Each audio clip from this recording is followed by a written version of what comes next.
প্রিয় বন্ধু, আসসালামু আলাইকুম। আমি এখন ক্যারি অন জিপসের আরও একটি অধ্যায় কিংবা গল্প, যাই বলা হোক, করতে যাচ্ছি। নাম বিপ্পি ষণ্ডের আজব কাণ্ড।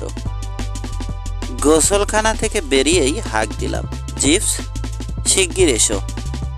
Yes sir. মিষ্টি করে হাসলাম তার দিকে চেয়ে। প্যারিসে এসেছি 2-1 সপ্তাহের জন্য। মেজাজটা বেশ ফুরফুরে লাগছে। আমার জন্য এক প্রস্ত শৌখিন পোশাক বের করো। আমি এক শিল্পীর সাথে নদীর ওপারে লাঞ্চ খেতে যাব। Very good sir. কেউ যদি দেখা করতে আসে বা ফোন করে, বললো যে সন্ধ্যার দিকে আমি ফিরে আসব। Yes sir. মিস্টার বিফেন টেলিফোন করেছিলেন। আপনি তখন গোসলখানায়। মিস্টার বিফেন? গুড হেভেন্স, কি আশ্চর্য কাণ্ড! যেসব সন্ডাদের সাথে যুগ যুগ ধরে দেখা সাক্ষাৎ নেই, ধারে কাছেও যাদের থাকার কথা নয়, তাদের সাথেই দেখা হয়ে যায় বিদেশের শহরে। বিপ্পি সন্ডাটি যে প্যারিসে এসে উদয় হবেন, এটা আশা করা আমার পক্ষে সম্ভব ছিল না। একসময় আমরা দুজন মানিক জোরের মতো সারাদিন একসাথে ড্যাং ড্যাং করে ঘুরে বেড়াতাম যত্রতত্র। একসাথে লাঞ্চ ডিনার করতাম। কিন্তু প্রায় 18 মাস আগে তার বুড়ি ধর্মমা মারা যান। বিপ্পির জন্য তিনি রেখে যান হেয়ারফোর্ডশায়ারের বিরাট সম্পত্তিটা। বিপ্পি সেখানে চলে যায় এবং পুরাদস্তুর গেও ভদ্রলোক ও জমিদার বনে গিয়ে গেইটার পরে গরুর পাজরে গুঁতো মারতে থাকে। তখন থেকে তার সাথে আমার আর দেখাই হয়নি। বিপ্পিটা প্যারিসে এসেছে, কি করছে সে এখানে? তিনি আমাকে বলেননি স্যার। জিপসের নিরুত্তাপ কণ্ঠের জবাব শুনে মনে হলো বিপ্পিকে পছন্দ করে না সে। কিন্তু কেন? আগে তো বেশ ভালো সম্পর্ক ছিল ওদের মধ্যে। সে থাকছে কোথায়? হোটেল অ্যাভেনিদা রুয়ে দু কলিসিতে স্যার। তিনি আমাকে জানিয়েছেন যে বিকেলে এখানে আসবেন। ঠিক আছে, আমি ফেরার আগে আসলে অপেক্ষা করতে বলবে। এখন জিপস, আমি চললাম। দিনটা বেশ চমৎকার। আমার হাতে সময়ও অনেক। তাই সোরবন এর কাছে গিয়ে ক্যাব থামিয়ে নেমে গেলাম। স্থির করলাম যে বাকি পথটা হেঁটে যাব। কিন্তু 3.5 পা যেতে না যেতেই দেখি বিপ্পিটা সামনে সশরীরে দণ্ডায়মান। শেষ পদক্ষেপটা দিলে তার গায়েই পড়তাম। আরে বিপ্পি যে, মাটি ফুঁড়ে উঠলে নাকি? তার হেয়ারফোর্ডশায়ারের গাই গরুগুলোকে ঘাস খাওয়ার সময় আচমকা গুঁতো মারলে ওরা যেভাবে তাকায়, তেমনি পিটপিট করে সে দেখলো আমাকে। তারপর আমার বাহু চেপে ধরে গ্যাগ গ্যাগ করে বলে উঠল, বার্টি নাকি? Thanks god. আমাকে ছেড়ে যেও না বার্টি, আমি হারিয়ে গেছি। হারিয়ে গেছো মানে? কি বলতে চাও তুমি? বেরিয়েছিলাম একটু বেরাবো বলে। মাইলখানেক কি মাইল 2 হাঁটার পরে হঠাৎ আবিষ্কার করলাম যে কোথায় আছি জানি না। চক্রাকারে ঘুরে বেড়াচ্ছি কয়েক ঘন্টা ধরে। কাউকে জিজ্ঞেস করনি কেন? ফরাসি ভাষার একটা শব্দও আমি জানি না। ট্যাক্সি ডাকনি কেন? হঠাৎ আবিষ্কার করলাম যে আমার টাকা করি সব হোটেলে রেখে এসেছি।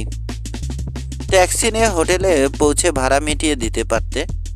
হ্যাঁ, পারতাম। কিন্তু আমি হঠাৎ আবিষ্কার করলাম যে হোটেলটার নামই ভুলে গেছি।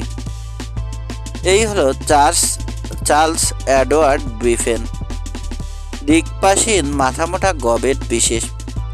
আমার ফুফু আগাথা সাক্ষ্য দেবেন, আমিও তেমন কোনো মগজের লোক নই। কিন্তু বিপ্পির সাথে তুলনায় আমি সর্বকালের সেরা চিন্তাবিদ। কেউ আমাকে হোটেলটার নাম বললে তাকে 1 শিলিং বকশিশ দিতাম। তোমার কাছে ওটা পাওনা রইল। হোটেলটার নাম অ্যাভেনিডা রুয়ে দু কলিসি। বার্টি, এ তো বেশ রহস্যজনক ব্যাপার। তুমি কেমন করে জানলে হোটেলটার নাম? আজ সকালে তুমি এ ঠিকানাটা জিপসকে দিয়েছ। ও তাই, ভুলে গিয়েছিলাম। ঠিক আছে, এখন এসো আমার সঙ্গে, একটা ড্রিঙ্ক নাও, তারপর তোমাকে ঘোড়ার গাড়িতে তুলে দেব, হোটেলে ফিরে যাবে। একটা ক্যাফেতে ঢুকে কিছু খাবার আর পানীয়ের অর্ডার দিয়ে প্রশ্ন করলাম, প্যারিসে কি করছো? গম্ভীর মুখে বিফি বলল, পার্টি। আমি এখানে এসেছি ভুলে যাবার চেষ্টা করতে। তা তুমি পেরেছো বটে। তুমি বুঝতে পারোনি আমার কথা। আসল ব্যাপার হচ্ছে বার্টি, দিলটা আমার ভেঙে টুকরো টুকরো হয়ে গেছে। তোমাকে গোটা কাহিনীটা বলবো। না না, বলো না, বাধা দিলাম, কিন্তু শুনলো না সে। গত বছর স্যামন মাছ শিকারের উদ্দেশ্যে কানাডা গিয়েছিলাম। আরেকটা ড্রিঙ্কের অর্ডার দিলাম, কারণ মৎস্য কাহিনী শুনতে হলে ধৈর্য বজায় রাখার জন্য আমার ওটা দরকার।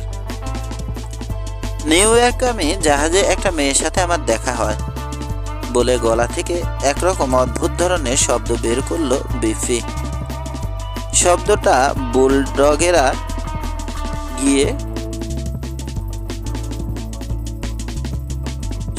বুলডগেরা কাটলেটের অর্ধেকটা তাড়াতাড়ি গিলে ফেলে বাকি অর্ধেকটার জন্য তৈরি হতে গিয়ে যেরকম শব্দ করে, ঠিক সে ধরনের। বার্টি, ওরে দোস্ত, মেয়েটির বর্ণনা আমি তোমাকে দিতে পারবো না, আমার ভাষা হার মানবে। এ পর্যন্ত তো ভালোই। সে এক আশ্চর্য মেয়ে। ডিনারের পরে দুজনে জাহাজের ডেকে হেঁটে বেড়াতাম। সে মঞ্চে অভিনয় করত, অন্তত অভিনয়ের ধরনের কিছু। মানে অভিনয়ের ধরনের কিছু বলতে কি বোঝাতে চাও? এই শিল্পীদের ছবি আঁকার মডেল হওয়া, বড় বড় পোশাকের দোকানে ম্যানেকিন সাদা, এসব আর কি, বুঝলে না? যাই হোক, কিছু পাউন্ড জমিয়ে মেয়েটি যাচ্ছিল নিউ ইয়র্কে একটা চাকরি বাকরির খোঁজে। ও আমাকে নিজের বিষয়ে সব কিছুই বলেছে। ক্লাফহ্যামে তার বাবার একটা দুধের দোকান আছে। ক্লাফহ্যাম না ক্রিকলউড, এ ঠিক মনে পড়ছে না। আর দোকানটা দুধের না হলে বুট জুতারই হবে। হ্যাঁ, এসব ব্যাপার সহজেই তালগোল পাকিয়ে যায়, বললাম আমি। বিফি বলল, তোমাকে যা বোঝাতে চাচ্ছি সেটা এই যে মেয়েটি ভালো পরিচমী ও ভদ্র মধ্যবিত্ত পরিবারের। যা কালো বা মেকি কিছুই নেই তার মধ্যে। ওরকম মেয়েকে বউ হিসেবে পেলে যে কেউ গর্ববোধ করবে। বেশ, তা কার বউ সে? কারো না, ওটাই গল্পের মূল কথা। আমি চেয়েছিলাম সে আমার বউ হোক, কিন্তু তাকে হারিয়ে ফেলেছি। তুমি কি বলতে চাচ্ছ যে তোমাদের মধ্যে ঝগড়া হয়েছিল? না, ঝগড়া হয়েছিল বলতে চাচ্ছি না। বলছি যে তাকে আমি সত্যিকার অর্থে হারিয়ে ফেলেছি। নিউ ইয়র্কের কাস্টমস এর সামনেতে শেষবারের মতো দেখেছি তাকে। আমরা ছিলাম ট্রাঙ্কের এক বিরাট স্তূপের পেছনে। আমি সবেমাত্র তাকে আমার বউ হতে বলেছি এবং সবেমাত্র সে বলেছে সে হবে, এবং সব কিছুই এগুচ্ছে সুন্দরভাবে। এমন সময় কপাল পর্যন্ত নামানো টুপি পরা এক বজ্জাত লোক এসে সিগারেট নিয়ে আমার সাথে একটা ঝামেলা বাঁধিয়ে দিল। সিগারেটগুলো লোকটা আমার ট্যাঙ্কের তলায় খুঁজে পেয়েছে এবং সেগুলো ডিক্লেয়ার করতে ভুলে গিয়েছিলাম। এ ঝামেলা মেটাতে অনেক দেরি হয়ে যাচ্ছিল, কারণ 10:30 বেজে গিয়েছিল জাহাজের ডকে ভিড়তে। কাজেই মাবেলকে বললাম তার হোটেলে চলে যেতে। কথা দিলাম পরদিন তাকে লাঞ্চে নিয়ে যাব। তারপর আর তাকে চোখে দেখিনি। তুমি কি বলতে চাচ্ছ যে হোটেলে সে ছিল না? হয়তো ছিল, কিন্তু তুমি কি এ কথা বলতে চাচ্ছ যে নিজেই আর যাওনি তার হোটেলে? অবসন্ন ভঙ্গিতে বিপ্পি বলে উঠল, বার্টি, দোহাই তোমার, আমি কি বলতে চাচ্ছি আর কি বলতে চাচ্ছি না এসব বলে বলে বিরক্ত করো না। আমাকে আমার মতো করে গল্পটা বলতে দাও, নইলে আমি গুলিয়ে ফেলবো এবং আবার প্রথম থেকে বলতে হবে। ঠিক আছে, তোমার মতো করেই বলো। বার্টি, সংক্ষেপে কথাটা হচ্ছে এই যে হোটেলটার নাম আমি ভুলে গিয়েছিলাম।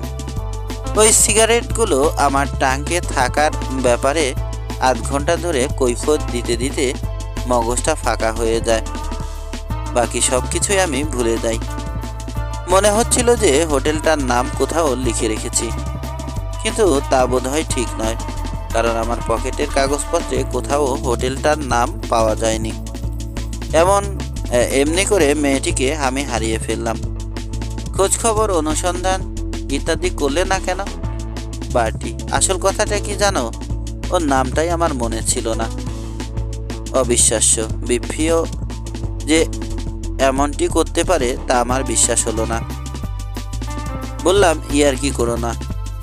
তার নাম তুমি কেমন করে ভুলতে পারলে? তাছাড়া মুহূর্তখানেক আগেই তুমি নামটা আমাকে বলেছ। মুরিয়েল না অন্য কি একটা? মুরিয়েল টুরিয়েল নয়, মাবেল। আমি তার পারিবারিক বা গোত্র নামটা ভুলে গেছি, কাজেই ওকে খুঁজে পাওয়ার আশা ছেড়ে দিয়ে কানাডায় চলে যাই। আধ সেকেন্ড থামো। তুমি তো নিজের নামটা তাকে বলেছিলে, মানে তুমি তাকে খুঁজে বের করতে না পারলেও সে তো তোমাকে খুঁজে বের করতে পারতো। ঠিক তাই, সেজন্যই ব্যাপারটাকে এত হতাশাজনক মনে হচ্ছে। সে আমার নাম ঠিকানা সবই জানে, তবু একবার খোঁজ নেয়নি।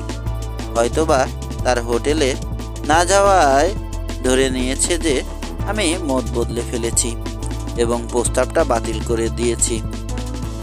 হোটেলে না যাওয়াটা কায়দা করে তাকে সে কথাটা জানিয়ে দেওয়ার কৌশল। আমার অনুমানও তাই, বললাম তাকে, যেহেতু অনুমান করার মতো আর কিছু খুঁজে পেলাম না। এখন তোমার আর কি করার আছে? একমাত্র ঘুরে বেড়ানো, ফুর্তি আমোদ করা এবং ক্ষতটা সরানোর চেষ্টা করা ছাড়া। চলো না আজ রাতে আমার সাথে ডিনারে, কোনো নাইট ছোট টাবারেতে। মাথা নেড়ে অসম্মতি জানিয়ে বিপ্রি বলল, কোনো লাভ হবে না ওসবে, চেষ্টা করে দেখেছি। তাছাড়া 4টার ট্রেনে আমি চলে যাচ্ছি। আগামীকাল আমার এয়ারফোর্ডশায়ারের ওই বাড়িতে একজন লোক আসবেন, আমাকে তার সাথে ডিনার খেতে হবে। ওহো, বেচে দেওয়ার চেষ্টা করছো নাকি বাড়িটা? আমি তো ভেবেছিলাম ওটা তুমি পছন্দ করতাম, কিন্তু বার্টি, যা ঘটে গেছে এরপরে ওই বিশাল নির্জন বাড়িটাতে একা থাকার কথা ভাবতেই আমার ভয় হয়। কাজেই যখন স্যার রডারিক গ্লোভসের সাথে দেখা হলো। কি বললে? Sir Roderick gloves? ওই পাগলা ডাক্তারটি নয় তো? হ্যাঁ, নামজাদা চাও বিশেষজ্ঞ। কিন্তু কেন, তুমি তাকে চেনো নাকি? দিনটা বেশ উষ্ণই বলা যায়, কিন্তু আমার কাঁপুনি শুরু হয়ে গেল। তার মেয়ের সাথে 1 সপ্তাহ কি 2 সপ্তাহ আমি এঙ্গেজ ছিলাম, জানালাম তাকে চাপা স্বরে। কেমন করে সেবার অল্পের জন্য বেঁচে গিয়েছিলাম তা মনে পড়লে এখনো আমার মাথাটা চক্কর দিয়ে ওঠে। আর মনাভাবে বিপ্রি প্রশ্ন করল, তার মেয়ে আছে নাকি একটা? আছে। শোনো বলি তার সম্পর্কে সব কথা। এখন নয় দোস্ত, আমাকে হোটেলে ফিরে গিয়ে জিনিসপত্র গোছাতে হবে। বলতে বলতে উঠে দাঁড়ালো বিপ্রি। এটা ভালো ব্যবহার বলে মনে হলো না আমার কাছে। আমি তার লম্বা কেচ্ছাটা শুনলাম, আর সে কিনা আমারটা শুনল না। বুঝলাম, আমাদের মধ্যে থেকে দেয়া নেয়ার পুরনো খেলোয়াড়ি মনোভাবটা কার্যত উধাও হয়ে গেছে। কি আর করা যাবে? তাকে ট্যাক্সিতে তুলে দিয়ে চলে গেলাম লাঞ্চে। এরপর দিন 10 মতো যেতে না যেতেই একদিন সকালে চা টোস্ট খাচ্ছি, এমন সময় জিপস এসে দি টাইমস কাগজখানা রেখে গেল আমার বিছানার পাশে। অলসভাবে দৃষ্টি বোলাতে গেলাম খেলাধুলার পাতাটায়। হঠাৎ একটা ছোট খবর লাফিয়ে উঠে সিধে বিঁধে গেল আমার চোখে। খবরটি হচ্ছে এই: আসন্ন শুভ বিবাহ। মেফেয়ার 11 পেনসিলো স্কোয়ারের পরলোকগত মিস্টার ইসি বিফেন ও মিসেস বিফেনের একমাত্র পুত্র মিস্টার চার্লস এডওয়ার্ডের সাথে ডগ হার্লে স্ট্রিটের স্যার রডারিক গ্লোভস ও লেডি গ্লোভসের একমাত্র কন্যা অন্দ্রিয়া জেইন লুইসের বাগদান ঘোষিত হয়েছে। আয় সেরেছে বলে চেঁচিয়ে উঠলাম। স্যার, বলে জিপস ছুটে এলো দরজার কাছ থেকে। জিপস, মিস গ্লোভসকে তোমার মনে আছে? স্পষ্ট মনে আছে স্যার। অন্দ্রিয়া মিস্টার বিফেনের সাথে এঙ্গেজ হয়েছে। সত্যি স্যার? বলে আর একটি শব্দ উচ্চারণ না করে জিপস সরে পড়ল। বিস্মিত হলাম তার এ অদ্ভুত অচঞ্চল ভাব দেখে। ব্যাটার হলো কি? অন্দ্রিয়া গ্লোভসকে সে চেনে না এমন তো নয়। খবরটা আবার পড়লাম। এটা আমার মনে এক বিদঘুটে অনুভূতি জাগিয়ে দিল যে মেয়েটিকে বিয়ে করে ফেলার বিপদ থেকে নেহাত ভাগ্যের জোরে আপনি বেঁচে গেছেন। তার সাথে আপনার বন্ধুর এঙ্গেজমেন্ট এর খবর পড়ার চাঞ্চল্যকর অভিজ্ঞতা আপনার হয়েছে কিনা আমি জানি না। এতে যে আমার কেমন লাগলো তা বর্ণনা করা কঠিন। ধরুন, একজন লোক তার বাল্য বন্ধুর সাথে বনের মধ্যে বেড়াচ্ছে। হঠাৎ তারা দেখলো একটা বাঘ কিংবা জাগুয়ার কিংবা অন্য কিছু ছুটে আসছে তাদের দিকে। লোকটা তরতর করে চড়ে বসলো একটা গাছে এবং মগডালে বসে নিচের দিকে চেয়ে দেখলো যে জন্তুটা তার অযৌবনের বন্ধুকে মুখে নিয়ে অদৃশ্য হয়ে যাচ্ছে ঝোপের আড়ালে। তখন লোকটার অনুভূতি কেমন হবে? তার অনুভূতি হবে মিশ্র। একদিকে নিজে বেঁচে যাওয়ায় সে দারুণ স্বস্তি বোধ করবে, অন্যদিকে গভীর বেদনা ও করুণা বোধ করবে বাল্য বন্ধুর জন্য। আমার অনুভূতিটাও হলো তদ্রূপ। অন্দ্রিয়াকে নিজে বিয়ে করতে হয়নি বলে গভীর স্বস্তি এবং বিফিটার মতো খাঁটি এবং পুরনো বন্ধুটি অন্দ্রিয়ার খপ্পরে পড়েছে বলে গভীর দুঃখবোধ আচ্ছন্ন করলো আমাকে। শূন্য চায়ের পেয়ালায় চুমুক দিতে দিতে ভাবতে লাগলাম বিষয়টা নিয়ে। এমন একটা খবর জিপসের মধ্যে কোনো প্রতিক্রিয়াই সৃষ্টি করলো না, এতে আরও বিস্মিত হলাম। এ সময় সে আবার ঘরে এলো। তাকে একটুখানি মানবিক সহানুভূতি প্রদর্শনের সুযোগ দেওয়ার উদ্দেশ্যে বললাম, জিপস, নামটা তোমার সঠিক মনে আছে তো? মিস্টার বিফেন অন্দ্রিয়া গ্লোভসকে বিয়ে করতে যাচ্ছেন। সেই ডিমের মতো মাথা আর কাঠবিড়ালির লেজের মতো মোটা ভুরুওয়ালা বুড়োটা মেয়েকে, বুঝলে? Yes sir. আজ আপনার জন্য কোন স্যুটটা বের করব ভাবুন একবার। একথা বলল কিনা সেই লোক যে অন্দ্রিয়ার সাথে আমি এঙ্গেজ হবার পর আমাকে উদ্ধারের জন্য মগজের প্রতিটি তন্তুকে খাটিয়েছে। বুঝতে পারলাম না সে কেন এমন উদাসীন মনোভাব দেখাচ্ছে। সপ্তাহখানেক পরে লন্ডনে ফিরে গিয়ে আমার পুরনো ফ্ল্যাটে গুছিয়ে বসতেই বিপি এসে হাজির। এক নজর তাকিয়ে বুঝলাম বিষাক্ত ক্ষতটায় পচন ধরেছে। তাকে মোটেও উজ্জ্বল দেখাচ্ছে না। তার চোখে মুখে একটা বিমূঢ় ভাব, যা আমি গ্লোভস মহামারীটার সাথে বাগদত্ত থাকা অবস্থায় দাড়ি কামাতে গিয়ে আয়নায় নিজের মুখ চোখেও লক্ষ্য করেছি। বিপি যে, কংগ্রাচুলেশন। ধন্যবাদ, বলল সে অবসন্নভাবে। এরপর মিনিট তিনেক কেউ কিছু বললাম না। 3 মিনিট নীরব থেকে বিপি বলল, পার্টি কি? এটা কি আসলে সত্যি? কোনটা? ওহ না, কিছু না, বলে বিপি আবার নীরব হয়ে গেল। 1.5 মিনিট নীরব থেকে সে আবার মুখ খুলল। বার্টি, আছি এখানে, বলো কি বলতে চাও। এটা কি সত্যি যে তুমি একবার অন্যের সাথে এঙ্গেজ হয়েছিলে? সত্যি। একটু কেসে গলা পরিষ্কার করে বিপি জানতে চাইল, ছাড়া পেলে কেমন করে? মানে যে বিয়োগান্ত ঘটনার দরুন বিয়েটা হতে পারেনি সেটার ধরনটা কি ছিল?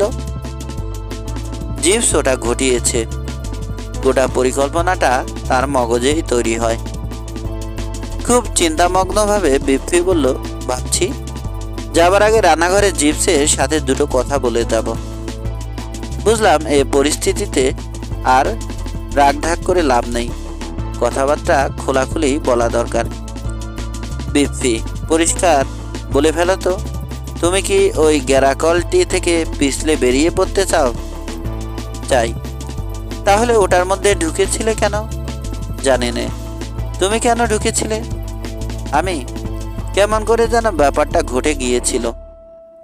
আমার ক্ষেত্রেও কেমন করে যেন ঘটে গিয়েছে। হৃদয়টা ভেঙে গেলে কেমন লাগে তুমি জানো? এক ধরনের জড়তা এসে মানুষকে গ্রাস করে ফেলে। মানুষ অন্যমনস্ক হয়ে যায়, সতর্কতা ভুলে যায় এবং নিজের অজান্তে ফাঁদে পা দিয়ে বসে। আমি জানি না কেমন করে ঘটলো, তবে বাস্তবতা এই যে আমি এঙ্গেজ। এখন তুমি আমাকে বলো, বেরোবার প্রক্রিয়াটা কি? মানে পিছলে যাবার পদ্ধতিটা জানতে চাও? ঠিক তাই। আমি কারো মনে আঘাত দিতে চাই না বাটি, তবে এর শেষ পর্যায়ে পর্যন্ত আমি যেতে পারবো না। 1.5টা দিন আমি ভেবেছি যে কাজটা হয়তো ভালোই হয়েছে, কিন্তু এখন ওর হাসিটা তোমার মনে আছে তো? আছে বই কি। তাহলে বুঝে দেখো। তারপরে রয়েছে ওর এই সব সময় পেছনে লেগে থাকা, লোকের মনকে উন্নত ও পরিশীলিত করা ইত্যাদি। জানি রে দোস্ত, জানি। খুব ভালো কথা। তাহলে বলে দাও কি করব? তুমি যে বললে জিপস ভেবে একটা উপায় বের করেছিল, তার মানে কি? দেখো বুড়ো স্যার রডারিককে তোমরা চাও বিশেষজ্ঞ যতই বলো না কেন, তিনি আসলে একজন পাগলা ডাক্তার এবং পাগলা ডাক্তার ছাড়া আর কিছুই নন। তিনি আবিষ্কার করলেন যে আমাদের পরিবারে সামান্য পরিমাণ বাতুল্যতার একটা লক্ষণ দেখা গেছে, গুরুতর কিছুই না। আমার এক চাচা তার শোবার ঘরে খরগোশ রাখতেন। স্যার রডারিক এখানে আসেন আমাকে এক নজর দেখা ও যাচাই করার উদ্দেশ্যে। জিপস এমন ব্যবস্থা করলো যাতে তার দীর্ঘ বিশ্বাস জন্মে যে আমি একটা বদ্ধ উন্মাদ। তাই ঘটল। তিনি সেই বিশ্বাস নিয়ে চলে গেলেন। এবার বুঝলাম, কিন্তু মুশকিলটা কি জানো? আমাদের পরিবারে কোনো উন্মাদ নেই, একজনও নেই। আমার কাছে এটা প্রায় অবিশ্বাস্য মনে হলো যে বিপ্পির মতো সামান্যতম পারিবারিক সহায়তা বঞ্চিত হতভাগ্য কেউ হতে পারে। বিষণ্ণভাবে সে বলল, বংশে একটা পাগলও নেই। এই হচ্ছে আমার ভাগ্য। বুড়োটা আমার সাথে লাঞ্চ করার জন্য আসছেন আগামীকাল। নিঃসন্দেহে আমাকে পরীক্ষা করে দেখতে, যেমন করে তিনি দেখেছিলেন তোমাকে। অথচ আমি এখন মানসিকভাবে আগের যে কোনো সময়ের চাইতে সুস্থ। মুহূর্তখানেক চিন্তা করলাম। স্যার রডারিকের সাথে আবার দেখা হবার কথা ভাবতেই শরীর ঠান্ডা হয়ে কাঁপন ধরে গেল। কিন্তু এ হচ্ছে একজন বন্ধুকে সাহায্য করার ব্যাপার, এবং বন্ধুকে সাহায্য করার সুযোগ পেলে আমরা উস্টারেরা আত্মচিন্তা ভুলে যাই। দেখো বিপ্পি, আমি বলে দিচ্ছি কি করতে হবে। আমি তোমার ওই লাঞ্চে যোগ দেব। এমনটি সহজেই ঘটতে পারে যে আমি তোমার বন্ধু এটা টের পাবার সঙ্গে সঙ্গেই তিনি সম্বন্ধটা বাতিল করে দেবেন, আর কোনো প্রশ্ন করবেন না। উজ্জ্বল হয়ে উঠল বিপ্পির মুখটা। বলল, এটা একটা বুদ্ধির কথা বটে। তোমাকে ধন্যবাদ বার্টি। আমি এর মধ্যে জিপস এর সাথে আলোচনা করে নেব। গোটা সমস্যাটা খুলে বলে তার উপদেশ চাইব। সে আজ পর্যন্ত হতাশ করেনি আমাকে। অনেকটা সামলে উঠে চলে গেল বিপি। আমি গেলাম রান্নাঘরে। জিপস, আমি আরেকবার তোমার সহায়তা চাই। একটু আগে মিস্টার বিফেন এর সাথে একটা বেদনাদায়ক আলোচনা হয়ে গেল। সত্যি স্যার, ব্যাপার হলো এই বলে সব কিছু জানালাম তাকে। অদ্ভুত কাণ্ড, কোনো সহানুভূতি দেখালো না সে। অথচ সবসময় দেখা যায় যে এ ধরনের সমস্যা নিয়ে আলোচনায় যখনই ডাকি তাকে, সে পূর্ণ সহানুভূতি এবং চমৎকার সব প্ল্যান নিয়ে এগিয়ে আসে। কিন্তু আজ সে এগিয়ে এলো না। আমার বক্তব্য শেষ হবার পর বলল, স্যার, এসব ব্যক্তিগত ব্যাপারে নাক গলানো আমার ঠিক হবে না বলে মনে হচ্ছে। বাদ দাও তো ওসব কথা। না স্যার, এসব বিষয়ে নাক গলাতে যাওয়া আমার পক্ষে অনধিকার চর্চা হবে। এবার আমি সরাসরি চেপে ধরলাম তাকে। জিভস, বিফির প্রতি তোমার বিরূপতার কারণ কি? আমার স্যার,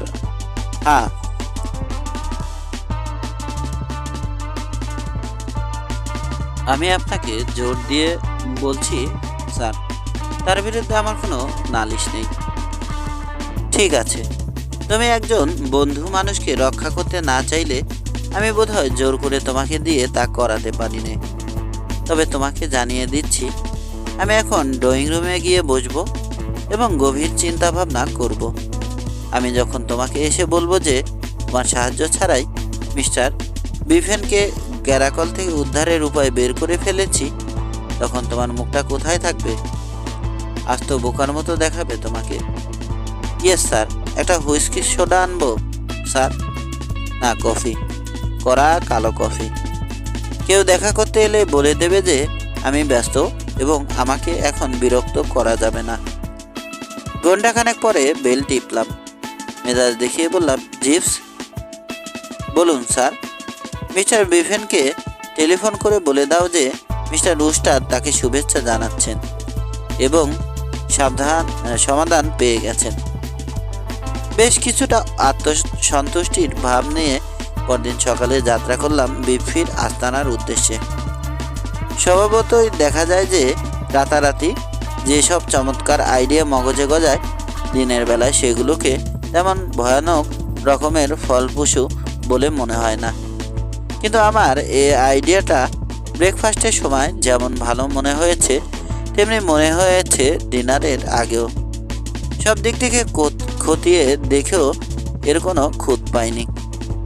কয়েকদিন আগে আমার খালা এমিলির ছেলে হারল্ডের ষষ্ঠ জন্মদিন গেছে। ওই উপলক্ষে উপহার হিসেবে কিছু দেয়া প্রয়োজন বোধ করায় এক দোকানে যাই। সেখানে একটা সস্তা দামে সুন্দর ও মজার জিনিস আমার নজরে পড়ে। জিনিসটা এমন যে শিশু মাত্রই লুফে নেবে এবং ওটা দিয়ে সবাইকে আনন্দ দিতে পারবে। জিনিসটা হচ্ছে হোল্ডারের মধ্যে সাজানো একগুচ্ছ ফুল। হোল্ডারের পেছনটায় একটা বাল্ব লাগানো রয়েছে। বাল্বটা আসলে কৌশলে তৈরি করা এক পিচকারি। কেউ যদি হাদার মতো ফুলগুলো শুকতে যায় এবং বাল্বটায় সামান্য চাপ লাগে, তাহলে মুহূর্তে ওটা থেকে 1.5 পাইটের মতো নির্ভেজাল ঝর্ণার পানি ছুটে গিয়ে লোকটার মুখে পড়বে। আমার মনে হলো 6 বছরের বাড়ন্ত মনের শিশুকে খুশি করার জন্য জিনিসটা খুবই উপযুক্ত, তাই ওটা কিনে ফেলি। কিন্তু ওদের বাড়িতে গিয়ে দেখলাম হারল্ডের চারদিকে বিচিত্র রকমের শৌখিন ও দামি উপহারের স্তূপ জমে গেছে। ওগুলোর পাশে আমার সস্তা দামের উপহারটা রাখতে লজ্জা হলো। তাই করলাম কি, আমার অসাধারণ উপস্থিত বুদ্ধি খাটিয়ে আমরা উস্টাররা সময় মতো দ্রুত চিন্তা করতে পারি। চট করে চাচা জেমসের দেয়া খেলনা এরোপ্লেনের কাঠটা ছিঁড়ে ফেলে সেখানে আমার কাঠটা লাগিয়ে দিয়ে আমার উপহারটাকে ট্রাউজারের পকেটে পুরে চলে এলাম। সেই থেকে ওটা পড়ে আছে আমার ফ্ল্যাটে। এখন মনে হচ্ছে ওটাকে কাজে লাগানোর সময় এসেছে। বিফির বসার ঘরে গিয়ে ঢুকতেই সে বলল, কি উপায় বের করলে? দেখলাম বেচারার অবস্থা সত্যি কাহিল। চিন্তায় চোখ মুখ বসে গেছে। লক্ষণগুলো চিনতে পারলাম। স্যার রডারিক যেদিন আমার সাথে লাঞ্চ করতে এসেছিলেন, সেদিন তার জন্য অপেক্ষা করার সময় আমার নিজেরও প্রায় এরকমই লেগেছিল। যাদের চাওতে কোনো গড়বড় আছে, সেসব লোক ওই মানুষটার সাথে খোশ আলাপে রাজি হয় কেমন করে বুঝি না। সারাদিন মাথা খারাপ লোক নিয়ে ঘাটাঘাটি করতে জীবন সম্পর্কে মানুষটার দৃষ্টিভঙ্গি জন্ডিস রোগাক্রান্ত হয়ে পড়েছে। তাই আমি নিশ্চিন্ত হলাম যে বাল্বটায় সামান্য একটু চাপ দেওয়া ছাড়া বিফির আর কিছু করার দরকার হবে না, বাকিটা প্রকৃতি করে দেবে। সুতরাং তার পিঠ চাপড়ে বললাম, চিন্তার কোনো কারণ নেই দোস্ত, সব ঠিক আছে। জিপস কি করতে বলে জিজ্ঞেস করলো বিফি আগ্রহের সাথে। জিপস কিছুই করতে বলে না, কিন্তু তুমি যে বললে সব ঠিক আছে। উস্টারের ঘরে জিপসই একমাত্র চিন্তাবিদ নয়। তোমার সামান্য সমস্যাটির ভার আমি নিয়েছি এবং এখনই আমি তোমাকে বলে দিতে পারি যে পরিস্থিতি সম্পূর্ণভাবে আমার নিয়ন্ত্রণে। তুমি ভার নিয়েছ সমস্যাটা সমাধানের। তার গলার স্বরটা প্রশংসা সূচক নয়, ওতে আমার ক্ষমতা সম্পর্কে অনাস্থার ভাবই প্রকাশ পেল। বুঝলাম 1 আউন্স প্রত্যক্ষ প্রমাণ 1 টন ব্যাখ্যার সমান কাজ করবে। ফুলের তোড়াটি তার দিকে ঠেলে দিয়ে বললাম, বিফি, ফুল তোমার ভালো লাগে? এগুলো শুকে দেখো।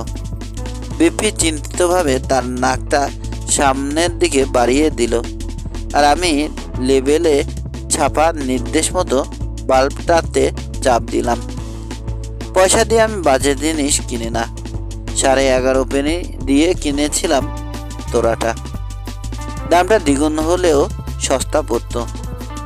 বাক্সের বাইরে আটা বিজ্ঞাপনে লেখা ছিল, তোড়াটার কাজ অবর্ণনীয় রকমের হাস্যকর। ওটা যে অতিশয়োক্তি নয়, আমি তা জোর দিয়ে বলতে পারি। বেচারা বিফি লাফিয়ে 3 ফুট উঠে গেল শূন্যে এবং একটা ছোট্ট টেবিলের উপর পড়ে ওটাকে ভেঙে ফেলল। দেখলে তো, ফুলের তোড়াটার কাজ আর ক্ষমতা দেখে প্রথমে ভেবাচাকা খেয়ে গেল বিফি। পরক্ষণে ওটার উল্লসিত প্রশংসা করতে লাগলো। আমি বললাম, শান্ত হও বিফি, একজন পুরনো বন্ধুর আশীর্বাদ সহ এটা নাও। বাল্বটায় আবার পানি ভর্তি করো। স্যার রডারিকের মুখের সামনে তুলে ধরে জোরে চাপ দাও, বাকিটা তার উপর ছেড়ে দাও। আমি তোমাকে গ্যারান্টি দিয়ে বলছি যে 3 সেকেন্ডেরও কম সময়ের মধ্যে তার মনে এ উপলব্ধি জন্মাবে যে তার পরিবারে তোমার মতো লোকের দরকার নেই। বিফি স্থির দৃষ্টিতে তাকিয়ে রইল আমার দিকে। তুমি কি স্যার রডারিককে পিচকারি মারতে বলছো? অবশ্যই, ভালো করে পিচকারি মারো, এমন করে মারো যে রকম আগে কখনো মারেনি। কিন্তু তখনই সামনের দরজায় বেল বেজে উঠল। গুড লর্ড, ওই যে এসে পড়েছেন। তুমি তার সাথে কথা বলো, আমি শার্টটা বদলে আসি বলে জেলি মাছের মতো কাঁপতে কাঁপতে চলে গেল বিফি। বাল্বটাতে পানি ভর্তি করে সবেমাত্র বিফির প্লেটের পাশে রেখেছি, এমন সময় দরজা খুলে গেল এবং স্যার রডারিক ঘরে এলেন। আমি মেঝে থেকে ভাঙা টেবিলটা তুলতে ব্যস্ত হলাম। তিনি আমার পেছনে দাঁড়িয়ে কথা বলতে শুরু করলেন। Good afternoon. আমার বিশ্বাস দেরি করে মিস্টার উস্টার। বলতেই হচ্ছে যে আমি পুরোপুরি স্বাচ্ছন্দ্য বোধ করছিলাম না। লোকটার ভেতর এমন একটা কিছু আছে যা খুব সাহসী মানুষের মনেও আতঙ্ক সৃষ্টি করে। তার মাথা ভরা বিশাল টাক, যে চুল মাথায় থাকার কথা ছিল সেগুলো সব গিয়ে জুটেছে চোখের ভুরুতে। চোখ দুটো থেকে যেন মৃত্যুর রশ্মি ঠিকরে বেরোচ্ছে। পেছনের জানালা দিয়ে লাফিয়ে পড়ার প্রবল ইচ্ছাটাকে অবদমিত করে বলে উঠলাম, আরে আরে আরে কেমন আছেন? অনেকদিন পরে আপনার সাথে দেখা হলো, তাই না? তবু আপনার কথা আমার খুব স্পষ্টভাবে মনে আছে, মিস্টার উস্টার। বেশ ভালো কথা। বিফিটা আমাকে আপনার সঙ্গে লাঞ্চে যোগ দিতে বলল। বুড়ো দুটো নাচিয়ে তিনি প্রশ্ন করলেন, আপনি কি চার্লস বিফেনের বন্ধু? হ্যাঁ, তা বলতে পারেন। অনেক অনেক দিনের বন্ধুত্ব আমাদের। খোঁজ করে একটা নিঃশ্বাস ছাড়লেন তিনি। পরিষ্কার টের পেলাম যে বিফির দাম অনেকটা কম গেল তার কাছে। তার নজর পড়ল মেঝের উপর। ভাঙা টেবিল থেকে ছিটকে পড়া জিনিসের টুকরো ছড়িয়ে আছে সর্বত্র। এখানে কি কোনো দুর্ঘটনা ঘটেছে? তেমন গুরুতর কিছু নয়। বিফিটার এইমাত্র একটুখানি ভিমরি বা মূর্ছা যাওয়ার মতো হলো কি না তাই। টেবিলটার উপর পড়ে ওটাকে উল্টে ফেলেছিল। ভিড়মি অথবা মূর্ছা। তার কি এসব হয়? জবাব দিতে যাচ্ছিলাম, কিন্তু তার আগেই ঝড়ো কাকের মতো চেহারা নিয়ে বিফি এসে হাজির হলো। চুলে চিরুনি বুলাতেও সে ভুলে গেছে। আমার মনে হলো যে আপনারা যাকে বলেন প্রাথমিক প্রস্তুতিমূলক কাজ, সেটা বেশ সন্তোষজনকভাবেই সম্পন্ন করা হয়েছে। এবার বাল্বটির পালা। ওটার সাফল্য সম্পর্কে কোনো সন্দেহ নেই। খাবার পরিবেশিত হলো এবং আমরা খেতে বসে গেলাম। মুরগির রোস্টটা বুড়োর মেজাজ অনেকটা নরম করে দিল। ওটা এত ভালো হয়েছে যে ক্ষুধার্ত নেকড়ের মতো গপ গপ করে এক প্লেট সাবার করে বুড়ো দ্বিতীয়বার নেয়ার জন্য প্লেটটা আবার বাড়িয়ে দিলেন। চার্লস, আজ বিকেলে আমি এখানে এসেছি একটা বিশেষ উদ্দেশ্য নিয়ে। হ্যাঁ, একটা বিশেষ উদ্দেশ্য নিয়ে। মুরগির রোস্টটা চমৎকার লাগছে। আপনার ভালো লাগছে বলে খুব খুশি হলাম, বিড়বিড় করে বলল বিফি। আরও আধা আউন্স পরিমাণে গালে পুড়ে দিয়ে স্যার রডারিক বললেন, খুব স্বাদ হয়েছে। হ্যাঁ, বলেছিলাম যে একটা বিশেষ উদ্দেশ্য নিয়ে। আপনারা আজকের তরুণরা দুনিয়ার সেরা শহরে বাস করেই সন্তুষ্ট, অথচ এখানে যেসব বিস্ময়কর জিনিস রয়েছে সেগুলো সম্পর্কে অন্ধ এবং উদাসীন। জুয়ারি হলে আমি বেশ মোটা অঙ্কের বাজি রেখে বলতাম যে আপনারা জীবনে কোনো দিন ওয়েস্টমিনিস্টার অ্যাবির মতো ঐতিহাসিক স্থানটিও গিয়ে দেখেননি। সত্যি বলেছি কিনা? বিফি বিড়বিড় করে বলতে চাইল যে ওখানে যাবার কথা সে প্রায়ই ভেবেছে। টাওয়ার অফ লন্ডনেও যাননি, তাই না? না, সেখানেও যাওয়া হয়নি। এখন এই মুহূর্তে হাউড পার্ক কর্নার থেকে ট্যাক্সিতে যেতে মাত্র 20 মিনিট লাগে এমন একটা জায়গায় সাম্রাজ্যের চারদিক থেকে জোগাড় করা বিস্ময়কর শিক্ষাপ্রদ সব সচল ও জড় বস্তুর প্রদর্শনী চলছে। ইংল্যান্ডের ইতিহাসে এরকম আর হয়নি। আমি ওয়েম্বলির ব্রিটিশ এম্পায়ার এক্সিবিশনের কথা বলছি। তার বক্তৃতায় সাহায্য করার জন্য বললাম, একটা চুটকি শুনুন। আগে শুনে থাকলে বলবেন, বন্ধ করে দেব। ওয়েম্বলির এক্সিবিশনের বাইরে একজন লোক জনক দর্শনার্থী জিজ্ঞেস করলো, এই যে এটা কি ওয়েম্বলি? লোকটা ছিল বদ্ধ কালা। সে জবাব দিল, এটা কি ওয়েম্বলি? আরে এটা ওয়েম্বলি কি না? না, বৃহস্পতিবার।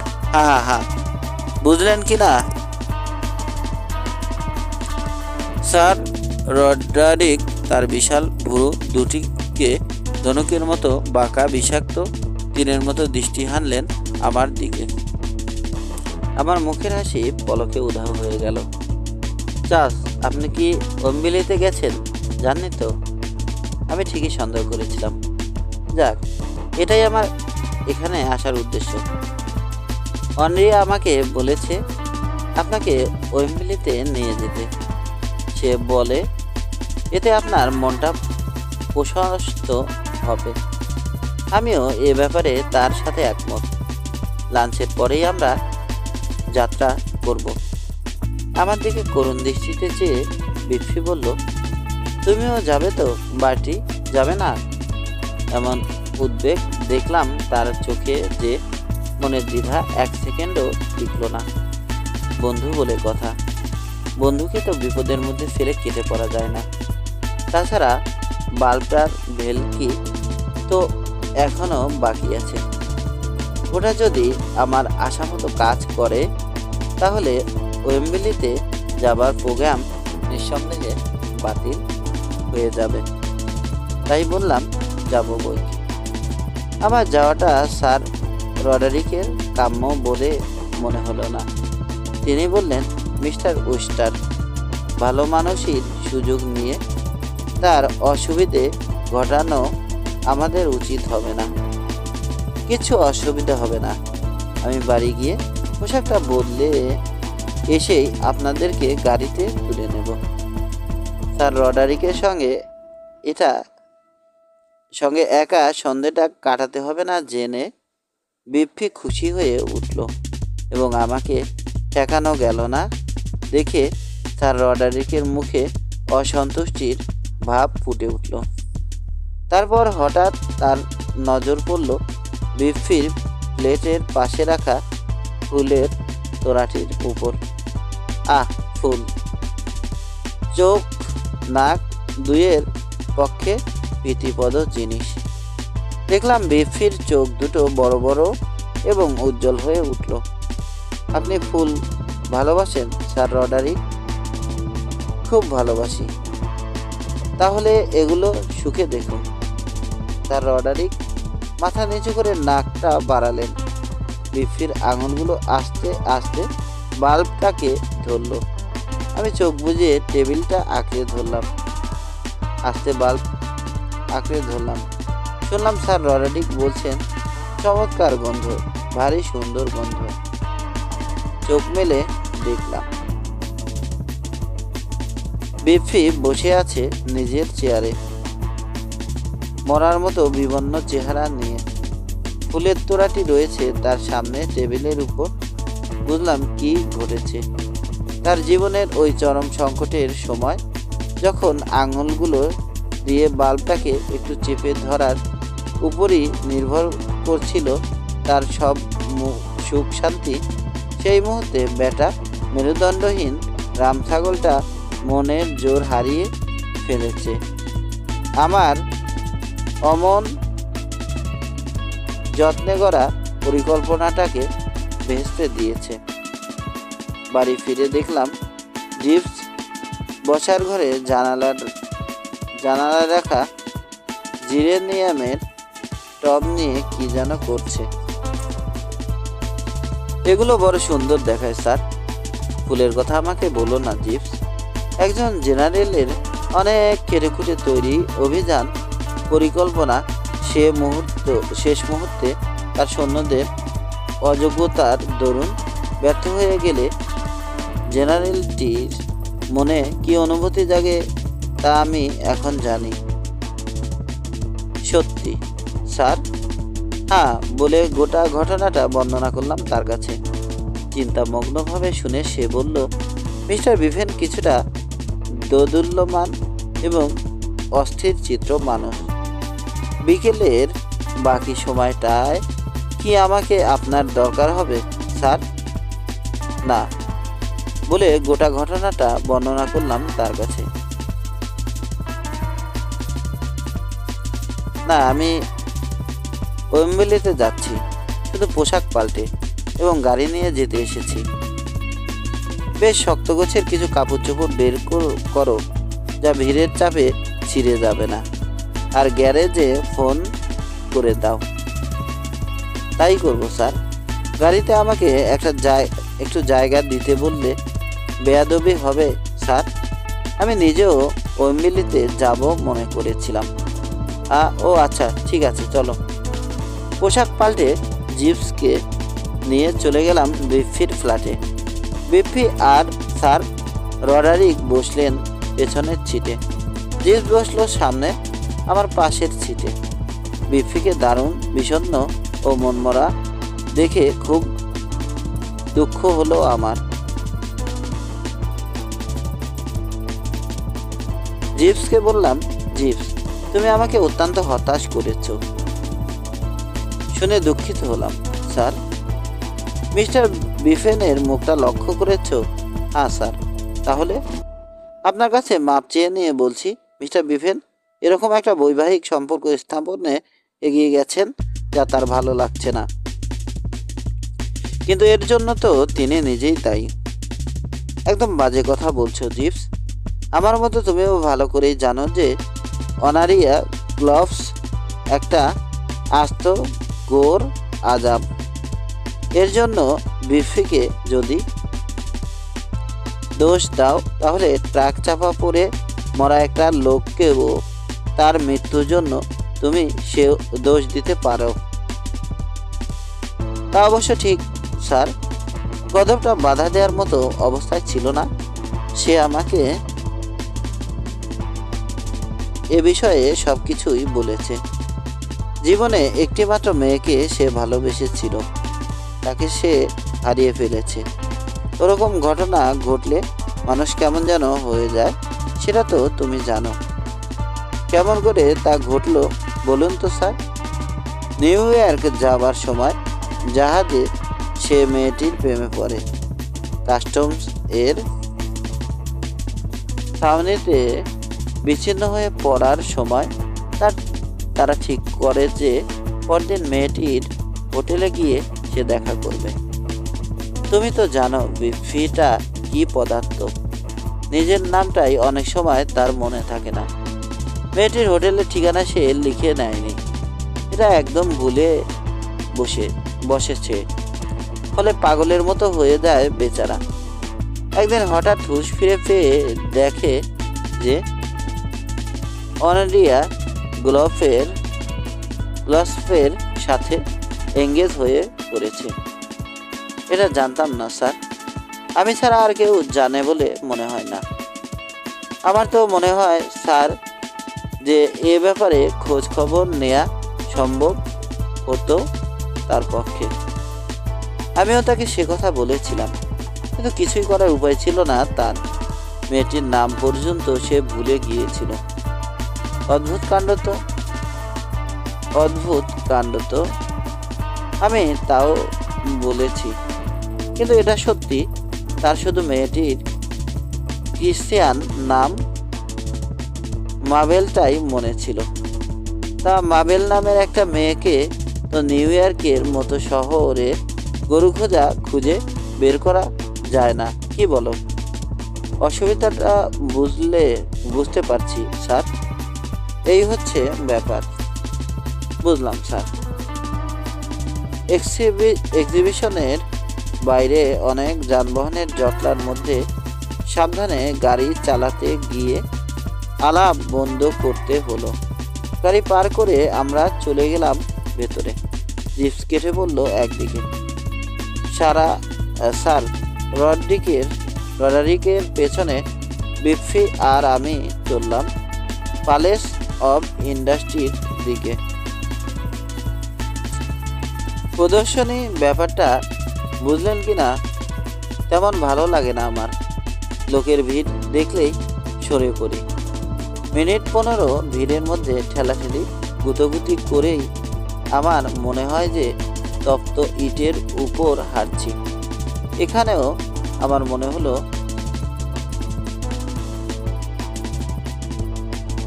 মানবিক হিত বলতে যা বোঝায় সে জিনিসটা এর মধ্যে নেই।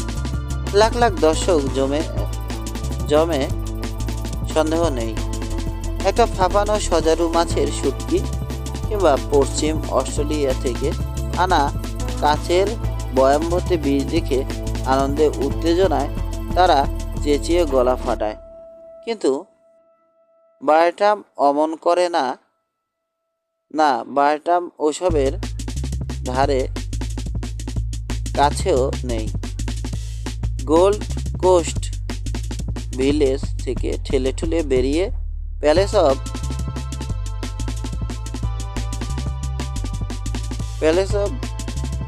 মেশিনারির দিকে যাবার সময় আমি নিঃশব্দে চলে গেলাম ওয়েস্ট ইন্ডিয়ান বিভাগের প্লাস্টার্ড বারে। স্যার রডারিক আমার এ চোরের মতো সরে পড়াটা লক্ষ্য করলেন না। তিনি হন হন করে এগিয়ে গেলেন সামনের দিকে।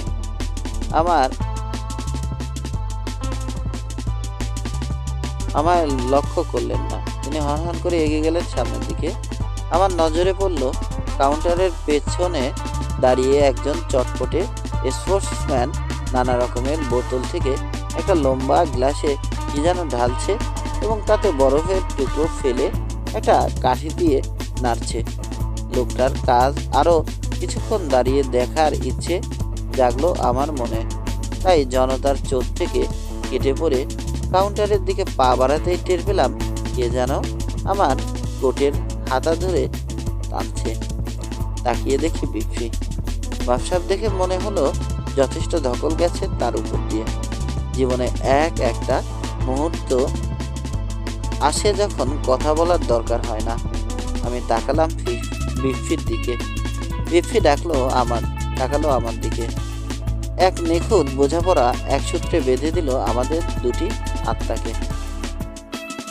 3 মিনিট পরে আমরা প্লান্টারদের দলে ভিড়ে গেলাম। ওয়েস্ট ইন্ডিজে কখনো যায়নি, কিন্তু নিশ্চিতভাবে কথা বলতে পারি যে জীবনের কিছু মৌলিক বিষয়ে ওরা আমাদের ইউরোপীয় সভ্যতা থেকে অনেক অনেক এগিয়ে আছে। কাউন্টারের পেছনে যে দাঁড়িয়ে আছে তার মতো দয়ালু লোক আমি আর দেখিনি। আমরা ঢোকা মাত্রই সে যেন বুঝে ফেললো আমাদের কি চাই। আমাদের কোনোই কাউন্টারের কার্ড স্পর্শ করার সঙ্গে সঙ্গে সে লাফিয়ে ছোটাছুটি শুরু করলো। এক লাফে একটা বোতল পেরিয়ে আনলো। স্পষ্ট বোঝা গেল কমসে কম 7 রকমের উপাদান মেশানো না থাকলে কোনো প্লান্টার মনে করে না যে সে মদ খেয়েছে। এবং বিশ্বাস করুন, আমি কথা বলছি না যে তার ধারণা ঠিক নয়। বারের লোকটা বলল উপাদানগুলোর নাম গ্রিন সুইস লস। আমি যদি কখনো বিয়ে করি এবং আমার একটি ছেলে হয়, তাহলে ওয়েম্বলিতে যেদিন তার পিতার জীবন রক্ষা হয়েছে সেদিন স্মরণে রেজিস্ট্রারি খাতায় ছেলেটার নাম লেখা হবে গ্রিন সুইজলস উস্টার। 3 গ্লাসের পর বিফি তৃপ্তির ঢেকুর ছাড়ল। স্যার রডারিক কোথায় বলতে পারো? জানতে চাইল বিফি। ওরে বুড়োটি, ওটা নিয়ে আমি মাথা ঘামাচ্ছি না। বাটি, ওরে শিয়ানা পাখিটি আমিও না। দীর্ঘশ্বাস ফেলে লোকটার কাছ থেকে একটা স্ট্র চেয়ে নিয়ে সে বলল, বাটি, একটা অদ্ভুত ব্যাপার আমার এইমাত্র মনে পড়ে গেল। তুমি জিপসকে চেনো? বললাম, চিনি। এখানে ঢোকার সময় বুঝলে একটা বিদঘুটে কাণ্ড ঘটে গেছে। বুড়ো জিপটা আমার গা ঘেঁষে এসে এক অদ্ভুত কথা আমাকে বলল। কথাটার যে কি সেটা তুমি কোনোদিন আন্দাজও করতে পারবে না। না, কোনোদিন পারবো বলে মনে করি নে। ঐকান্তিক আগ্রহ নিয়ে বিফি বলে গেল। জিপস বলল, ওর কথাগুলো বহু উদ্ধৃত করছি। জিপস বলল, মিস্টার বিফেন আমাকে বলল, বুঝলেন না, বুঝতে পারছি মিস্টার বিফেন, আমি আপনাকে তা যাবার জন্য জোর দিয়ে বলছি। কোথায় যাবার জন্য? অত্যন্ত চিন্তিতভাবে বিফি জবাব দিল। বার্টি বুড়ো সাঙ্গাত, আমার জায়গাটার নাম একদম ভুলে গেছি। স্থির দৃষ্টিতে তাকিয়ে রইলাম তার দিকে। আমি বুঝতেই পারি না কেমন করে তুমি একদিনও তোমার ওই হেয়ার ফোর্ডশায়ারের বাড়ি ঘর কাজ কারবার চালাও, কেমন করেই বা গাইগুলোর দুধ দোয়ানো এবং শুয়োরগুলোকে ডিনার খাওয়ার কথা মনে রাখা, ও সেসব ঠিক আছে। চাকর বাকর লোকজন গিজগিজ করছে এখানে ওখানে, ওরাই সব দেখাশোনা করে। তাহলে আর চিন্তা কি? এসো আরেক গ্লাস করে গ্রিন সুইজলস গিলে নিয়ে চলে যাই আনন্দ উদ্যানে। আনন্দ উদ্যানের রকমারি হালকা আনন্দ ফুর্তির মধ্যে বিফি যেন ঝাঁপিয়ে পড়ল। গ্রিন সুইজলস এর প্রভাবে কিংবা স্যার রডারিকের কাছ থেকে ছাড়া পাবার দরুন জানি নে, সে যেন লাগাম ছেঁড়া ঘোড়ার মতো ছুটতে লাগলো এদিক ওদিক। হাত দেখিয়ে ভাগ্য গণনা করল, নাগরদোলায় উঠে চক্কর খেলো এবং আরো কত কি করলো। তারপর একসময় হঠাৎ আমার বাহু চেপে ধরে তীব্র চিৎকার দিয়ে উঠল জন্তুর মতো। বার্টি, কি হলো? দালানটির উপরে লাগানো বিরাট এক সাইনবোর্ডের দিকে আঙুল তুলে সে বলল, ওই দেখো, প্যালেস অফ বিউটি। আমি তার চেঁচামেচি থামাতে চেষ্টা করলাম, এর মধ্যে ক্লান্ত হয়ে পড়েছি। তাকে সামলে রাখতে গিয়ে আমি তো আর আগের মতো জোয়ান নই, বয়স হয়েছে। ওখানে তোমার যাবার দরকার নেই। ক্লাবে একজনের কাছে সব শুনেছি। ওখানে আছে কি? এক দঙ্গল মেয়ে দেখে তোমার কি হবে? বিফি গো ধরে বলল, আমি অনেক মেয়ে, ডজন ডজন মেয়ে দেখতে চাই। অনরিয়ার থেকে দেখতে যত অন্যরকম হয় ততই ভালো। তাছাড়া আমার হঠাৎ মনে পড়েছে যে জিভস আমাকে এখানে আসার কথাই পই পই করে বলে দিয়েছিল। সে বলেছিল মিস্টার বিফেন প্যালেস অফ বিউটিতে অবশ্যই যাবেন। তবে কেন ওই কথা সে বলেছিল এবং কি উদ্দেশ্যে তা জানি না, কিন্তু তোমাকে আমি জিজ্ঞেস করছি বার্টি। জিভসের একটা হালকা কথাকেও উপেক্ষা করা বিজ্ঞানোচিত, নিরাপদ এবং ও যুক্তিসঙ্গত হবে কিনা জানি না। আপনারা এই প্যালেস অফ বিউটি জায়গাটা কি তা জানেন কিনা? এটা এক ধরনের অ্যাকোয়ারিয়াম। আসল অ্যাকোয়ারিয়ামের সাথে এর তফাৎটা এই এক ধরনের অ্যাকোয়ারিয়াম। আসলে অ্যাকোয়ারিয়ামের সাথে এর তফাৎটা হচ্ছে এই যে এতে মাছের বদলে ললিতল বঙ্গলতার থাকেন। ভেতরে পা দিলেই দেখবেন খাঁচার মতো একটা জিনিসের মধ্যে বসে একটি মেয়ে মোটা কাচে পাতের আড়াল থেকে জল জল করে তাকিয়ে আছে আপনার দিকে। মেয়েটির পরনে ডাইনিদের মতো বিদ্যুতের ধরনের পোশাক। খাঁচাটির উপরে লেখা রয়েছে হেলেন অফ ট্রয়। পরের খাঁচাটার সামনে যান, দেখবেন আরেকটি তরুণী সাপের সাথে জুজুৎ সুর প্যাচ করছে। তার খাঁচার সাব টাইটেল ক্লিওপেট্রা। আপনি বুঝে গেলেন আইডিয়াটা নারী যুগে যুগে এবং ইত্যাদি।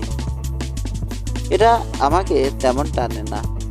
আমার মতে খাঁচার মধ্যে রেখে বাইরে থেকে দৃষ্টি হানলে সুন্দরীদের সৌন্দর্যের জাদু কাজ করে না।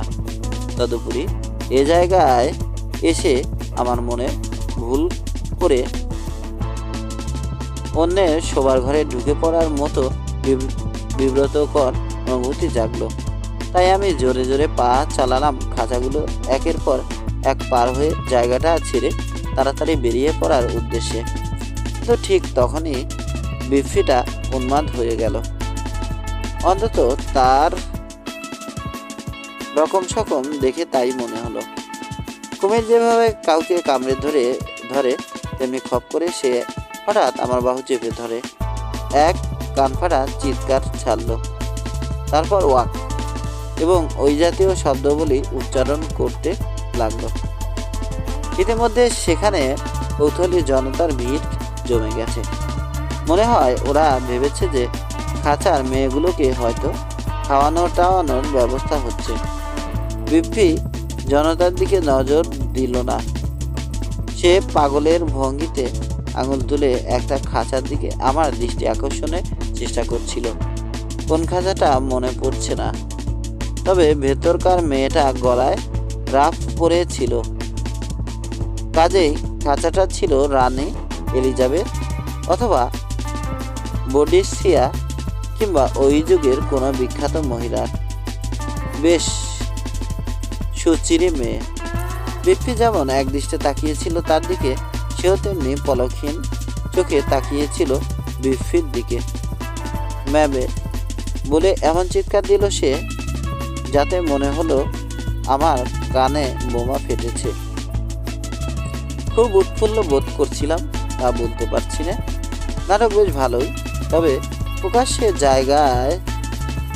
জায়গার নাটকের মধ্যে জড়িয়ে পড়তে আমার ঘৃণা লাগে। এরা যে কেমন প্রকাশ্য জায়গা তা আগে বুঝিনি। গত 5 সেকেন্ডের মধ্যে জনতার ভিড় দ্বিগুণ হয়ে গেছে। ওদের বেশিরভাগের নজর বিপ্পির উপর এবং বেশ কিছু লোকের দৃষ্টি আমার উপর নিবদ্ধ। শেষাক্তরা হয়তো ভেবেছিল যে আমিও ওই নাটকের এক গুরুত্বপূর্ণ অভিনেতা এবং যে কোনো মুহূর্তে ওদের মনোরঞ্জনের জন্য সাধ্যমতো চমৎকার অভিনয় উপহার দেব। বসন্তকালের ভেড়ার মতো, নির্বোধ ভেড়ার মতো লাফালাফি করছিল বিপ্পি। বাড়ি সে বলে বিপ্পি খ্যাপার মতো চারদিকে তাকাতে তাকাতে চেঁচিয়ে উঠল, খাঁচার দরজা দেখছিলে কেন? দরজা কই? ম্যানেজার কোথায়? আমি এখনই হাউস ম্যানেজারের সাথে দেখা করতে চাই। পরক্ষণেই সে ছুটল সামনের দিকে, হাতের ছড়িটা দিয়ে ঘা দিতে লাগলো কাচের পাত্রার উপর।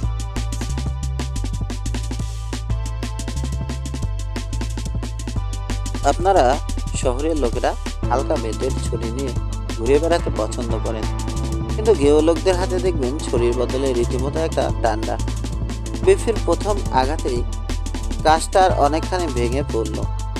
এরপর আরও 3 আঘাত দিয়ে সে খাঁচার মধ্যে নিজে ঢুকে পড়ার একটা পথ তৈরি করে ফেলল।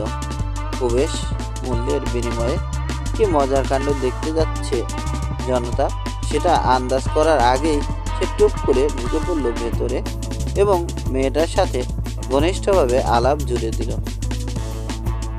এবং সেই মুহূর্তে বিশাল বপু 2জন পুলিশ ছুটে এলো সেখানে। পুলিশের লোকদের রোমান্টিক দৃষ্টিভঙ্গি নেই, দুফোঁটা চোখের পানি ফেলার জন্যও দেরি করল না এই বেরসিক লোকগুলো। তারাও হুট করে ঢুকে গেল খাঁচার মধ্যে। বিপ্পিকে পাকড়াও করে বের করে আনলো এবং জনতার মাঝখান দিয়ে হাঁটিয়ে নিয়ে চলে গেল চোখের পলক ফেলতে না ফেলতেই। আমিও ছুটলাম ওদের পিছু পিছু।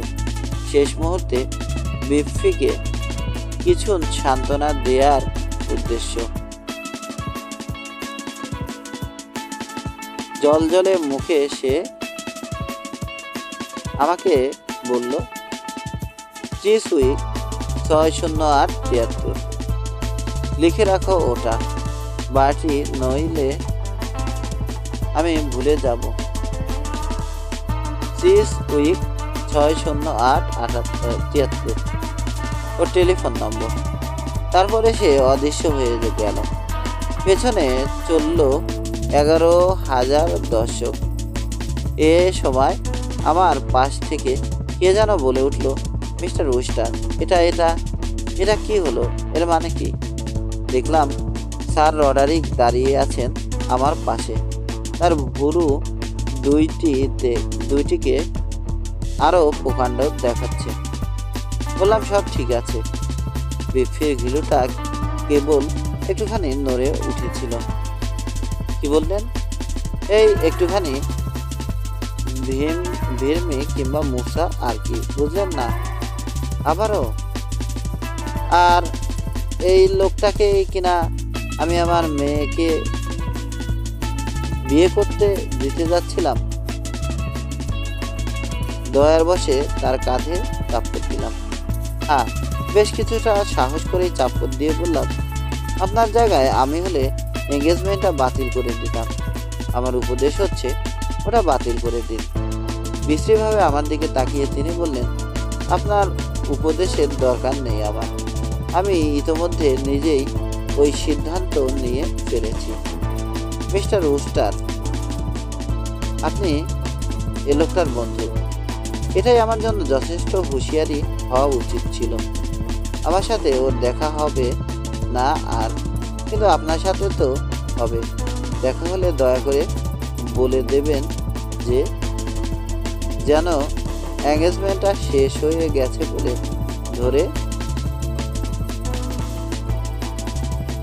ধরে নেয়। তাই করব বলেই আমি দ্রুত পায়ে চলে গেলাম জনতার পিছু পিছু। প্রায় ঘন্টাখানেক পরে ঠেলাঠেলি করে বেরিয়ে এলাম গাড়িটা যেখানে পার্ক করে রেখেছিলাম সেই জায়গায়। জিপস বসেছিল সামনের সিটে। আমাকে দেখে বিনীতভাবে সে উঠে দাঁড়ালো। চলে যাবেন স্যার? হ্যাঁ, যাচ্ছি। স্যার রডারিক আসছেন না? জিপস তার সাথে আমার একজোট হয়ে গেছে। এখন বাক্যলাপ বন্ধ। মনে রেখো, এটা কোনো গোপন খবর নয়। সত্যি স্যার। মিস্টার বিভেন কোথায়? তার জন্য অপেক্ষা করবেন না? না, সে এখন জেলখানায়। সত্যি স্যার? হ্যাঁ, আমি তাকে জামিনে আনতে চেয়েছিলাম, কিন্তু ওরা ঠিক করলো যে রাতটার জন্যে আটকে রাখবে। তিনি কি অপরাধ করেছেন স্যার? তার যে প্রেমিকাটার কথা তোমাকে বলেছিলাম তা মনে আছে? প্যালেস অফ বিউটিতে গিয়ে একটা খাঁচার মধ্যে মেয়েটিকে সে দেখতে পায় এবং সংক্ষিপ্ততম পথে, অর্থাৎ গ্লাস প্লেটে জানালা ভেঙে খাঁচার ভেতর ঢুকে পড়ে। দুজন পুলিশ কনস্টেবল এসে হাত করা লাগিয়ে তাকে নিয়ে যায়। জিপস, আমার মনে হয় এর মধ্যে কোনো একটা রহস্য আছে। তুমি মিস্টার বিফেনকে প্যালেস অফ বিউটিতে যেতে বলেছিলে। তুমি কি জানতে যে মেয়েটা ওখানে আছে? জানতাম স্যার। আচ্ছা, তুমি কি সব কিছুই জানো? না স্যার, সব কিছু আমার জানা থাকে না বলে একটু যেন প্রশ্রয় দেওয়ার ভঙ্গিতে মুচকি হাসল জিপস। তরুণ প্রভুর সাথে রসিকতা করছে এমন ভাব আর কি। মেয়েটি যে ওখানে জানলে কেমন করে? স্যার, ভাবে মিসেস বিফেন, এর সাথে আমার জানাশোনা আছে। বুঝলাম। তাহলে নিউ ইয়র্কের ওসব ব্যাপার স্যাপার তুমি জানতে? হ্যাঁ স্যার, এবং ওই কারণে আপনি যখন দয়া করে আমাকে বলেছিলেন মিস্টার বিফেনকে একটু সহায়তা করতে, তখন আমি কোনো আগ্রহ দেখাইনি।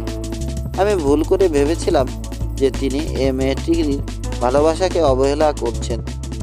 আপনি আমাকে প্রকৃত ঘটনা খুলে বলার পর মিস্টার বিফেনের প্রতি আমি যে অন্যায় করেছি তা বুঝতে পারি এবং অন্যায় সংশোধনের চেষ্টায় ব্রতী হই। হ্যাঁ, সে তোমার কাছে অনেক ঋণী। মেয়েটির জন্য সে পাগল। খুব খুশির কথা স্যার। তোমার প্রতি মেয়েটিরও কৃতজ্ঞ হওয়া উচিত। বিফিটার আয় বছরে 15,000 পাউন্ড। আর হাঁস মুরগি, গরু ছাগল, শুকুর যে কত আছে সে কথা নাই বা বললাম। ওরকম লোক পরিবারে থাকলে বেশ কাজে লাগে। হ্যাঁ স্যার।